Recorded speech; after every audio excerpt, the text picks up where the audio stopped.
అందరికీ నమస్కారం.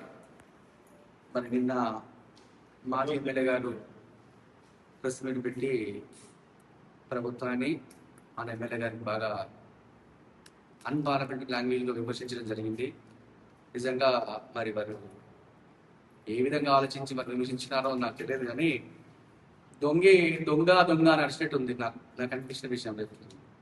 దొంగ నడిచినట్టు ఉంది. మరి సింగూరు విషయం ప్రస్తావించినారు. సింగూరు ప్రాజెక్ట్ కట్టిన మాట వాస్తవం. కాంగ్రెస్ గవర్నమెంటే కట్టింది. అది హైదరాబాద్ తాగునీటి అవసరాల కోసం ఉపయోగించే కోసం కట్టిన మాట వాస్తవమే. అది 40 సంవత్సరాల కింద కట్టిన ప్రాజెక్టే.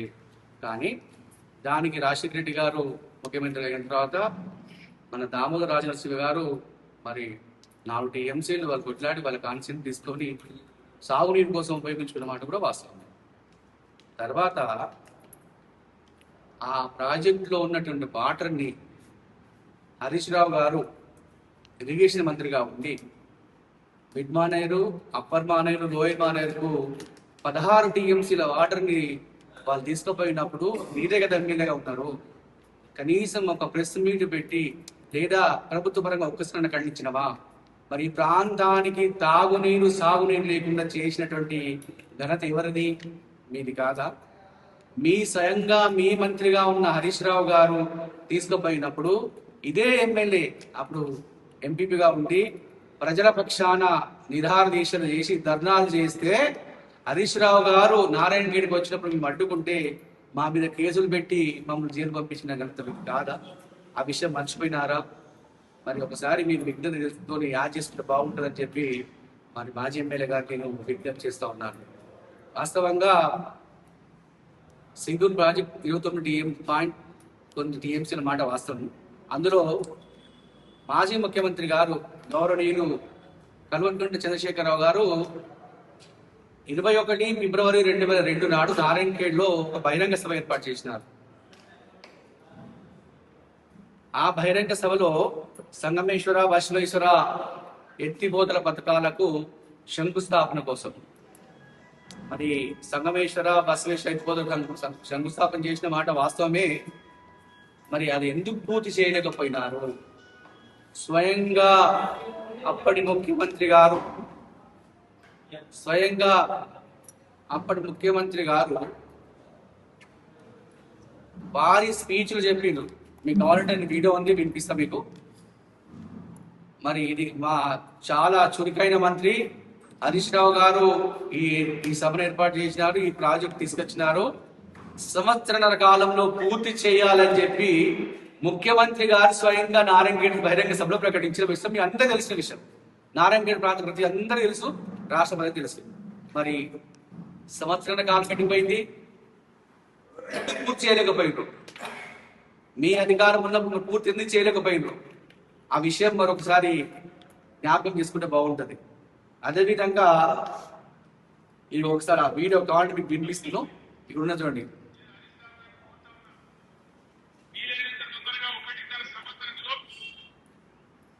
అధికారులను కాంట్రాక్టర్లను ఎంబడబడి జరుగుతూ ఉన్నాయి. నేను హరీష్ రావు గారిని కోరుతా ఉన్నా, వీలైనంత తొందరగా 1.5 సంవత్సరంలో మీరు అధికారులను కాంట్రాక్టర్లను ఎంబడబడి ఇక్కడ లోకల్ ఎమ్మెల్యేలు, ఎంపీ గారు, మీరు అందరు కలిసి నీళ్లు గలగలు దుక్కిపియాలి, బ్రహ్మాండంగా నీళ్ళు పోవాలి. ఇదే సంవత్సరం 2022 ఫిబ్రవరి 21 ఫిబ్రవరి 2022. మరి ముఖ్యమంత్రి గారు ఇచ్చిన హామీనే మీరు నెరవేర్చలేదు. మీరు ఇంకేం ప్రశ్నించే హక్కు మీకున్నది? ఆత్మవిమర్శ చేసుకోండి.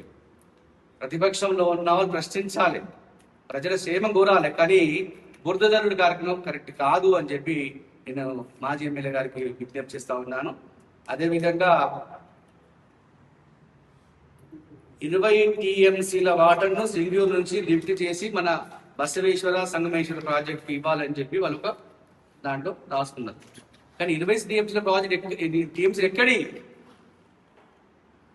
అక్కడి నుంచి వచ్చి ఇక్కడ లిఫ్ట్ చేసిన తర్వాత మల్లన్న సాగర్ నుంచి వచ్చి మన సింగూరులో లిఫ్ట్ చేసిన తర్వాతనే మనకి ఇవ్వాలి. మరి సాధ్యమా? అలాంటి దీని మీద ఎమ్మెల్యే గారు ఇప్పుడు ప్రెస్ మీట్ పెట్టినారు. దాంట్లో ఏమేమి లోటుపాట్లు ఉన్నాయి, అవి ఎందుకు కాలేదు, అవన్నీ సరిచేసి స్వయంగా అసెంబ్లీలో మాట్లాడి వారు దాన్ని సరిచేసి ముందు ప్రాజెక్ట్ ముందు తీసుకుపోయే ప్రయత్నం చేస్తా ఉన్నారు. అది మీరు చూస్తే బాగుంటుందని చెప్పి తెలియజేస్తా ఉన్నాను. ఇకపోతే ఎడ్యుకేషన్ విషయంలో ఎమ్మెల్యే గారు చాలా ప్రత్యేక శ్రద్ధతో మన నారాయణఖేడ్ ప్రాంతానికి మంచి స్కూల్ తీసుకొస్తా ఉన్నారు. ఒకటి మొన్ననే మన మంత్రి గారి చేతుల మీదుగా శంకుస్థాపన చేసుకున్నాం. ఏటీసీ సెంటర్ 48 కోట్లతో మనం ఏటీసీ సెంటర్ తీసుకొచ్చినాం. దాంట్లో కూడా ఏమన్నారంటే ప్రజలు రాలేదు, విద్యార్థులు కూర్చోబెట్టుకున్నారు, వీళ్ళకి ఎవరు ఇది లేస్తలేదని చెప్పి మాట్లాడారు. అయ్యా, ఏటీసీ సెంటర్ ఉపయోగపడేది ప్రజలకు కాదు, విద్యార్థులకు. మరి దాని గురించి సంబంధించిన విషయం విద్యార్థి తెలిస్తేనే కదా వారు అనుభవించేది, వాళ్ళు ఆ కోర్సు నేర్చుకునేది, దాంట్లో బాగుపడేది. మరి విద్యార్థులు లేని ఏటీసీ సెంటర్ ఎందుకు ఉపయోగపడుతుంది? కార్యకర్తల కోసం కాదు కదా.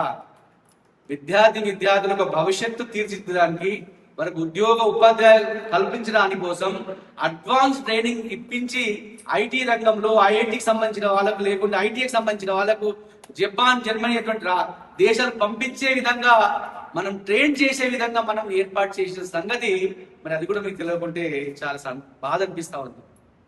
కార్యకర్తలు లేని ఒకటి కార్యకర్తలతో పని లేదు కదా. ఇంకా విద్యార్థి తక్కువ వచ్చినట్టు బాధపడుతున్నాం మేము. ఇంకా నారాయణఖేడ్ కాన్సెప్ట్ కాకుండా చుట్టుపక్కల వాళ్ళు కూడా పిలిస్తే బాగుంటుందేమని ఒక ఎమ్మెల్యే గారి యొక్క ఆశ ఉంది. కానీ అది ఆ విద్యార్థుల కోసం ఏర్పాటు చేసే విషయం మీరు గమనించాల్సిందే కోరుతున్నాను. అదే కాకుండా మన వాసర్ దగ్గర ఇంటిగ్రేటెడ్ స్కూల్ వచ్చింది. ఇది కూడా ఇంటర్నేషనల్ స్టాండర్డ్ లో ఉండేటువంటి స్కూల్. అంటే మన ప్రాంతంలో ఎడ్యుకేషన్ ఉపయోగించి విద్యార్థి ఉద్యోగాలు పొందాలనే ఉద్దేశంతో మన ఎమ్మెల్యే గారు కృషి చేస్తా ఉంటే దాన్ని అభినందించాల్సిన పోయి విమర్శలు ఎంతవరకు చేస్తా ఉన్నారు ఒకసారి మీరు ఆత్మవిమర్శ చేసుకోండి అని తెలియజేస్తా ఉన్నాను. అదే కాకుండా గ్రంథాలయాలు ఏర్పాటు చేసినారు. మొన్న మా ముఖ్యమంత్రి గారు, మా ప్రభుత్వం, మా ఎమ్మెల్యే గారు ఏర్పడిన తర్వాత జాబ్ క్యాలెండర్ ప్రకటించి ఉద్యోగాలు ప్రకటిస్తే నారాయణఖేడ్ ప్రాంతానికి అత్యధిక ఉద్యోగాలు వచ్చిన విషయం మర్చిపోయినారా? మరి మీ పీరియడ్లో, మీ గవర్నమెంట్ లో ఒక్కరికైనా ఉద్యోగం వచ్చిన విషయం మీరు ఏమని చెప్పగలుగుతారా? ఒకసారి ఆలోచించండి. నారాయణఖేడ్లో గ్రంథాలయం ఏర్పాటు చేసినాం. 24/7 డేస్ అందుబాటులో ఉంటుంది. అదే ప్రతి కాన్స్టిట్యున్సీలో, ప్రతి మండలంలో, మన దగ్గర ప్రతి గ్రామంలో గ్రంథాలయం ఏర్పాటు చేసే విధంగా మనకు ఎమ్మెల్యే గారు కృషి చేస్తా ఉన్నారు. మరి ఎడ్యుకేషన్ మీద ప్రతి స్కూల్లో, ప్రతి తాండాలో టీచర్ని పోకుండా, మరి ఇంతకుముందు మీరు టీచర్ ఎటుపోయినా ఒక్కసారి కూడా పట్టించుకోవాలి. కాకుండా ప్రతిసారి మానిటరింగ్ చేసుకుంటూ టీచర్ల మీద ప్రతి ఒక్కరిని పంపించుకుంటూ విద్యలకు నాణ్యమైన విద్యను అందించే విధంగా కృషి చేస్తున్నటువంటి ఎమ్మెల్యే గారికి విమర్శించేది అని చెప్పి నేను వాళ్ళకి తెలియజేస్తా ఉన్నాను. అది కాకుండా ఇంకో మాట మాట్లాడండి. ఎలక్ట్రిసిటీకి సంబంధించింది. ఎలక్ట్రిసిటీ సంబంధించినవి మన కాన్స్టిట్యూన్సీలో ఉన్నాయి మొత్తం 30 సబ్స్టేషన్లు మాత్రం. అందులో మీ పీరియడ్లో వచ్చినవి 4-5 మాత్రమే ఉన్నాయి. అవి కాకుండా 15-16 కూడా మావి అంటే ఎట్లా? మంది పిల్లలు పెట్టిన దాన్ని కూడా మావి అంటే ఎట్లా? ఇది కాదు కదా. 2014 అంటే అంతకుముందు కాంగ్రెస్ గవర్నమెంట్ పోయిన తర్వాత, మీ ప్రభుత్వం ఏర్పడిన తర్వాత కృష్ణారెడ్డి గారు ఎమ్మెల్యేగా ఉన్నప్పుడు 5 సబ్స్టేషన్ మంజూరు చేయడం జరిగింది. శంకుస్థాపన ఆల్రెడీ చేసారు. ఒకటి మాసన్పల్లి, బోరెంచ, పూసల్పాడు, గర్సుకు సంబంధించినవి రేకల్, మాసన్పల్లి, ఫతేపూర్, మరి తర్వాత పోచాకు, జంపింగ్ ఒకటి. మరి ఇవన్నీ మేము చేసినాయి కదా. ఎమ్మెల్యే గారు ఆల్రెడీ అప్పుడు శంకుస్థాపన చేసినాయి కదా. అవి మీ ఉన్నప్పుడు జీవో వచ్చినాయి కదా. మీ ఎట్లా అనుకుంటారు? అంటే మీరు ఓపెన్ చేస్తే మీరు అనుకుంటారా? మీ పీరియడ్లో తెచ్చినటువంటి ఏవైనా ఉంటే అవి చెప్పండి, మేము సాగరిస్తాం. మీరు 4-5 చేసారు, మేము కాదంటలేము, మేము సాగరిస్తున్నాం. ఎవరు చేసినా వాళ్ళు చేసినట్టు చెప్పుకుంటే బాగుంటుందని చెప్పి ఎమ్మెల్యే గారు తెలియజేస్తా ఉన్నారు. అదే కాకుండా ఎమ్మెల్యే గారు మొన్న సంజయ్ రెడ్డి గారు ఎమ్మెల్యే ఎన్నికైన తర్వాత తిమ్మాపూర్లో 33/11 kVని వాళ్ళు ఆల్రెడీ తీసుకొచ్చినారు. కానీ స్టార్ట్ అవుతుంది. అదే కాకుండా ఇస్లాంపూర్, ఇరక్పల్లి, తర్వాత కంకి మండలంలో ఒకటి 132/33 kV ఆల్రెడీ భూమి లొకేషన్ అయింది. అది కూడా ప్రాజెక్ట్ స్టార్ట్ అయిపోతున్నది. సిరిగాపూర్ కూడా. మరి ఇవన్నీ చేస్తూనే మీకు కనబడతలేదా? ఇన్ని చేస్తుండి మరి అయినా విమర్శ చేస్తున్నారు. ఇంకోరు ఏమన్నారు, కరెంట్ పోతుందని చెప్పి. కరెంట్ పోవట్లేదు. నాణ్యమైన విద్యుత్ అందిస్తున్నారు. ఈ రోజు రైతులకు ప్రజలకు ఉచిత విద్యుత్ ఇచ్చింది ఎవరు అంటే మా రేవంత్ రెడ్డి ప్రభుత్వం, కాంగ్రెస్ ప్రభుత్వం. మరి ప్రతి ఒక్కరు 800 యూనిట్ వరకు ఉచిత విద్యుత్ ఉపయోగించుకున్న మాట వాస్తవం మీరు ఉపయోగిస్తున్నారు కదా. మరి అవన్నీ మర్చిపోయి విమర్శ చేయడం కరెక్ట్ కాదు అని చెప్పి తెలియజేస్తున్నాను. ఇదే విధంగా రోడ్స్ అన్ని ముందలమయమైనది చెప్తాను. అయ్యా రోడ్స్ మొత్తం ముందలమయం చేసింది మీరు కదా. మీ పీరియడ్ లో ఒక్క రోడ్ మంజూరు కాలే. మిషన్ భగీరథ వల్ల మొత్తం తవ్వేసి సీసీ రోడ్డు తవ్వేసి మొత్తం ముందలమయం చేసినారు. మరి ఏ రోడ్డు మీరు చేసినట్టు బాగుపడి చేసినట్టు చూపండి. అవన్నిటినీ మీరు చేసిన పాపాలను కడిగేసుకుంటూ, మీరు చేసిన అప్పులను తీర్చుకుంటూ అభివృద్ధి పథంలో తీసుకెళ్తున్నాం. మరి ఈరోజు హ్యామ్ ద్వారా 205 కోట్లు మనకు మంజూరైనాయి. ప్రతి రోడ్డు బాగుపడతా ఉంది. R&B, RWS ప్రతి దగ్గర నుంచి మనకు వస్తా ఉన్నాయి. ఎమ్మెల్యేగా ఇస్తా ఉన్నారు. అన్ని మీకు జీవోస్ కాపీస్ ఏవి కావాలన్నా మేము జీవో కాపీ మీకు ఇవ్వడం సిద్ధంగా ఉన్నాం. మీరు రాజకీయ సన్నిహితం తీసుకొని సిద్ధంగా ఉన్నారేమో ఒకసారి మీరు చెప్తే, మరి ఎమ్మెల్యే గారు మీరు కలిసి మరి ఎక్కడ డేట్ చెప్తారో చెప్పండి, మేము జీవోస్ ఇస్తాం. మరి మీరు రాజకీయ సన్నిహితం తీసుకొని సిద్ధంగా ఉన్నారా అని చెప్పి మీకు అడగదలుచుకున్నాను. మీరు వాస్తవమైన మాట్లాడండి. ప్రజలు తప్పుతో పట్టించకండి. ప్రజలు చాలా తెలివిపరులు, వాళ్ళన్నీ గమనిస్తా ఉన్నారు. ఎవరు ఏం చేస్తున్నారు, ఎవరు ఏం చేయలేని విషయం ప్రతి ఒక్కరు ప్రజలు తెలుసు.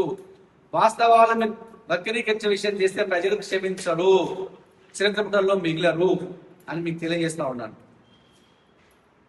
ఉన్న కౌన్సిలర్లకు మరి నాయకులకి అందరికీ నిన్న వాట్సాప్లో చూస్తే మాజీ ఎమ్మెల్యే భూపాల్ గారు రకరకాలుగా అవాతులు చవాతులు మాట్లాడారు. అంటే ఒక మాజీ ఎమ్మెల్యే స్థాయిలో మాట్లాడిన ఎమ్మెల్యే గారికి కొద్దిగా అవగాహన పెంచుకునే అవసరం ఉంది. కొన్ని ప్రశ్నలకు సమాధానం ప్రజలు ఇస్తారు. ఆ మాదిరిగా భగవంతుడు చెవులిచ్చాడు, కనులిచ్చాడు, అన్నీ చూసుకుంటూ మాట్లాడుతుండు. ఆర్ గ్యారంటీ పైన, ఆర్ గ్యారంటీలో కాంగ్రెస్ ప్రభుత్వం విఫలమైందని అంటున్నాడు. ఒకసారి మీరు బ్రతికే గ్రామంలో అడగండి, 200 విద్యుత్ మీకు ఫ్రీ ఇచ్చిన ఘనత కాంగ్రెస్ పార్టీ. మరి మీ కంటికి కనిపిస్తారు ఎలా మీరు వస్తున్నారు పోతున్నారు. 10 సంవత్సరాల దరిద్ర పాలనలో ఒక్క ఇల్లు వెళ్ళదు. మరి బెడ్రూమ్ కట్టేసి మందికి చూపించడానికి, జనాన్ని తరిమి కొట్టి వాళ్ళకు ఉండటానికి స్థానం ఇవ్వలే దౌర్భాగ్య ప్రభుత్వం. ఇప్పుడు చక్క డబ్బుతో లక్ష్మిలాగా గ్రామాల్లో ఇంద్రమ్మ ఇళ్లలో ప్రజలు నివసిస్తున్నారు. అది చూసి మీ కంటికి ఎడిపొస్తుంది. అయ్యో మేము చేయలేకపోయినామని. విద్యుత్ ఫ్రీ అయ్యే, బస్ ఫ్రీ అయ్యే, గ్యాస్ ఫ్రీ అయిపోయి రకరకాలుగా సంక్షేమ పథకాల్లో నంబర్ 1లో మన తెలంగాణ రాష్ట్రం ముందుకు సాగుతుంది. మీరు మాట్లాడుతూ కొన్ని మాటలు చెప్పారు. ఏమన్నారంటే హరీష్ రావు గారితో మాట్లాడే స్థాయి మన ఎమ్మెల్యే గారికి లేదన్నారు.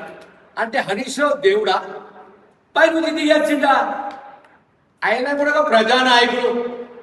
ఒక చిన్న సింపుల్ చెప్తా. హరీష్ రావు గారి గురించి పెద్దగా మాట్లాడినావు. హరీష్ రావు ఒక సమావేశంలో ఏమన్నాడు? షట్ బంగ్నీ పట్ షాదీ ఖానా ఇచ్చి 2 రోజులకు బిర్యానీ తింటా అన్నాడు. భూపాల్ గారు చూడండి, పక్కకు షాదీగా నాకు గుర్తున్నది. రకరకాల జనాన్ని మోసం చేశారు. అన్నిటికీ మాట్లాడితే చాలా మాటలు ఉన్నాయి, కానీ చేసే పనిలో మరి ఇంకో మాట ఏమన్నారంటే, ఎమ్మెల్యే గారు ముఖ్యమంత్రితో 3 సారా 30 సారా కలిశారు. కలిస్తే నాకేంటి అన్నారు. కరెక్టే, మీకు సంబంధం లేదు. డైనమిక్ ముఖ్యమంత్రి ఉన్నారు. ఫామ్ లో పండుకునే ముఖ్యమంత్రి కాదు. ప్రజల్లో ఉండి ప్రజల సమస్యలు తెలుసుకోవడానికి రకరకాలుగా కోషిష్ చేసిన ముఖ్యమంత్రి మన రేవంత్ రెడ్డి గారు. మరి ఈ నారాయణగఢ్ ప్రాంతంలో మీరు ఒక్కరే సంజయ్ రెడ్డి గారు అనుకోకండి, దానికి తోడుగా దీటుగా సురేష్ షట్కార్ ఎంపీగా ఉన్నాడు. ఖబర్దార్, వచ్చే పోయే మాటలకి వినేగాది తత్వం. మీరు కించపరిచి మాట్లాడే అలవాటు విడిచిపెట్టండి. ప్రజల మంచి గురించి మాట్లాడండి. ప్రజలు ఎలా ఉండాలని మాట్లాడండి. ఒకటే మాట ఏమన్నానంటే, ఒక మాట మంచిగా అనిపించలేదు. అడ్వాన్స్ టెక్నాలజీ సెంటర్ మొన్ననే శాంక్షన్ అయింది. దాన్ని జియో వచ్చింది, దాన్ని టెండర్ పెట్టారు, టెండర్ కూడా పూర్తి అయిపోయింది. అరే నాకు అర్థమైతే లేదు, మీరు ఎమ్మెల్యే 7 సంవత్సరాలు చేసిన తర్వాత కూడా ఒక కరెక్ట్గా మాట్లాడలేరా? చెప్పండి. మీరు చేసిన పని మీకు, మేము చేసిన పని మాకు. కష్టపడి ఎమ్మెల్యే గారు మాట్లాడి తెచ్చిన ఈ వాసర్లో ఇంటిగ్రేటెడ్ చూసండి, ఎన్ని 250 కోట్లతో. Not a joke. ఎట్టెట్టాడు పెడుతున్నారు ఎమ్మెల్యే గారు, ఆ మాదిరిగా ఫండ్స్ వస్తున్నాయి. మరి ఇంకో మాట మీకు చెప్పాలి, ఈ రాష్ట్రాన్ని మీరు ఏం చేశారు చెప్పండి? 8 లక్షల కోట్ల అప్పు చేసి అప్పు భారాన్ని ఈ రాష్ట్రాన్ని సర్వనాశం చేసిన ఘనత. మీరు చేసిన అప్పుని ముఖ్యమంత్రి, కాంగ్రెస్ ముఖ్యమంత్రి పెడుతున్నాడు. ఈరోజు రాష్ట్ర ప్రజలకు ఇబ్బంది పెడుతున్నాం. లేకపోతే ఆ అప్పు మీరు చేయకపోతే ఈనాడు మనకు ఈ 6 సంక్షేమ పథకాలు కాదు, రకరకాల సంక్షేమ పథకాలు మన రాష్ట్రానికి, మన నారాయణఖేడ్కి వచ్చేటి. అయితే నేను ఒకటే కోరుతున్నాను, ఎప్పుడు మాట్లాడితే నోటి నుంచి పూలు రాలినట్ల, ప్రజలకు నచ్చినట్ల మాట్లాడండి. ముక్కుకు నేనకి రాయండి. మేము మాటలు మీకు చెప్తే ఇప్పుడు ఒకటి ఏటీసీలో మాట్లాడతాం, మీరు ముక్కుకు నేనకి రాస్తారా? అంటే కామెంట్ ఎట్లా ఉండాలంటే అర్థమైన ఎట్లా ఉండాలి. అది స్టూడెంట్కి సంబంధించిన సబ్జెక్ట్. దాంట్లో మీరు కూడా కామెంట్ చేసారు, ప్రజలు రాలే, పిల్లలు వచ్చారు. అదే పిల్లలకు సంబంధించిన సబ్జెక్ట్ కాబట్టి పిల్లల అవసరం ఉండే పిల్లలకు నచ్చజెప్పి పిల్లల్ని అక్కడ వినిపించి వాళ్ళకు ఒక స్థాయికి తీసుకుపోవాలన్నారు. అదే ఎమ్మెల్యే గారు చేసిన ఘనత. ఆ రోజుల్లో లైబ్రరీ మేము ఉంటే కెంప్ ఆఫీస్లో ఏం చేశారు మీరు? దాని తర్వాత దాన్ని అడిషనల్ బడ్జెట్ శాంక్షన్ చేసుకు వచ్చేసి ఈరోజు ఆ లైబ్రరీలో సొంత పైసలతో విద్యార్థులకు చదువు కోసం ఏర్పాటు చేసిన ఘనత సంజీవ్ రెడ్డి గారికి దక్కిందని చెప్తూ, మరి ఎప్పుడైనా కానీ ఈనాడు నారాయణఖేడ్ నంబర్ 1లో వెళ్తున్నాం. మీరు చెప్పినట్ల 2 గంటలు మాయే, సిద్దిపేట ఒకది, నారాయణఖేడ్ ఒకది. ఈ 2 గంటలు కూడా పోయినవి, ఎప్పుడు గట్లా చేయలే. కానీ ఈనాడు కృష్ణాపూర్ని కూడా మనం, ఖానాపూర్ని కూడా, మరి నారాయణఖేడ్ని కూడా మనం ప్రగతి పథంలో తీసుకుపోయిన ఘనత అది కాంగ్రెస్ పార్టీదని చెప్తున్నాను. ఇక్కడ అట్లా జరగదు. అన్ని విధాల నిరుపేదలకు సన్న బియ్యంతో, నిరుపేదలకు ఉచిత బియ్యంతో, నిరుపేదలకు రేషన్ కార్డుతో మీరు ఏం చేశారు? చిన్న మాటలే, చిన్న పని కావచ్చు అనుకుంటా. రేషన్ కార్డు ఇచ్చిరా మీరు? 10 సంవత్సరాలు ఇవ్వలే. ఈ డబుల్ బెడ్రూమ్ సంగతి చూడండి మీరు. అవ్వ వస్తే ఎక్కడో, అయ్య వస్తే ఎక్కడో, అల్లుడు వస్తే ఎక్కడో అన్నారు. మరి అవ్వ అల్లుడు అక్కడ అందరు ఇక్కడ పోయారు. మళ్ళీ అదే డబుల్ బెడ్రూమ్ కాంగ్రెస్ నాయకుల చేతితో ఇవ్వబడుతున్నాం. అందుకోసం ఇలా మాట్లాడకుండా మనము, మీరు ఇంకోటి రాసే సబ్ స్టేషన్ గురించి సవాల్ విసురుతున్నారు. అరే కృష్ణారెడ్డి గారు ఉన్నప్పుడు, సురేష్ శెట్టి గారు ఉన్నప్పుడు, సురేష్ శెట్టి గారు ఉన్నారు, దాంతో మన సంజీవ్ రెడ్డి గారు ఉన్నారు. వీళ్ళ కృషి ఫలితమే ఇన్ని సబ్ స్టేషన్ రావడానికి కారణం వాళ్ళే. మీ పీరియడ్ ఎంత? మీరు 7 సంవత్సరాలు పాలించారు. 7 సంవత్సరాల్లో 70 సంవత్సరాల మాట మాట్లాడతారా? గుజరాత్ మేమే నంబర్ 1, రాష్ట్రాన్ని, దేశాన్ని అన్నిట్లో నంబర్ 1 కాంగ్రెస్. మరి ఇప్పుడు 10 సంవత్సరాలు మీరు పాలించి ప్రజలు అడుగు తిరుగుతున్నారు. ఎస్ఐలో మీ పాత్ర ఏంటి?